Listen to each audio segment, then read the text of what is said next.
बेटा, बहुत गलत किया तुमने।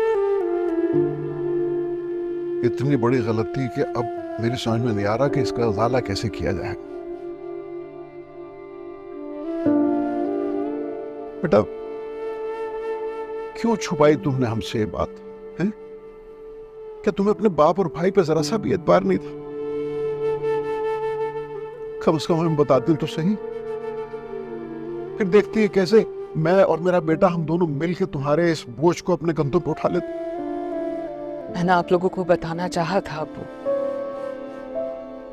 लेकिन हर बार हालात मजबूरी बन के मेरे आड़े आते गए, पैरों की जंजीर बनते गए।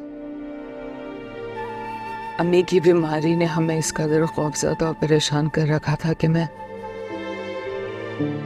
जब भी बताने के इरादे से अपने लब खोलती थी तो भाई के उलझे हुए कंधे और चेहरा देखकर मेरे लब वहीं सिल जाते थे। मुझे नहीं था पता कि नासिर इस हद तक घिर सकता है। मैं हर बार इसी जाल में फंसती है, इसी उम्मीद के साथ कि अब वो मेरे रास्ते में नहीं आएगा। नहीं था मुझे पता कि वो इस हद तक घिर सकता है। गलती हो गई गलती।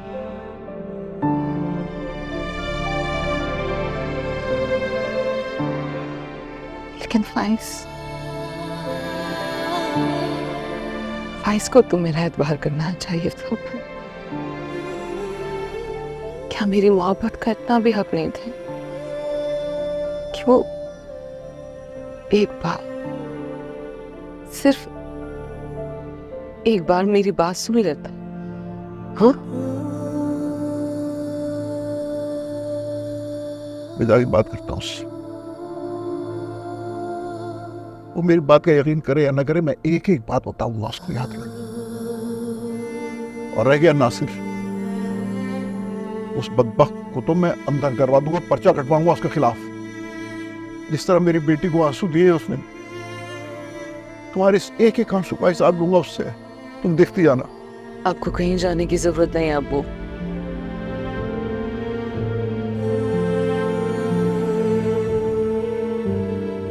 अगर फाइज को मजबूर आंसू बेकसूर इल्तिजाए मौन ना कर सकी तो मैं भी अपनी बाप की गैरत को किसी के सामने झुकने नहीं दूंगी। आपको कहीं जाने की जरूरत नहीं।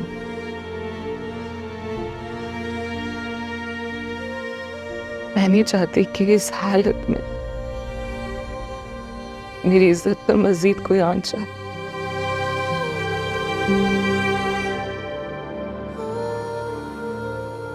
ये दुनिया बहुत बेदर्द है। लोगों के मुंह में ज़बानें नहीं, अंगारे हैं। और मैं अपना दामन नहीं जलाना चाहती।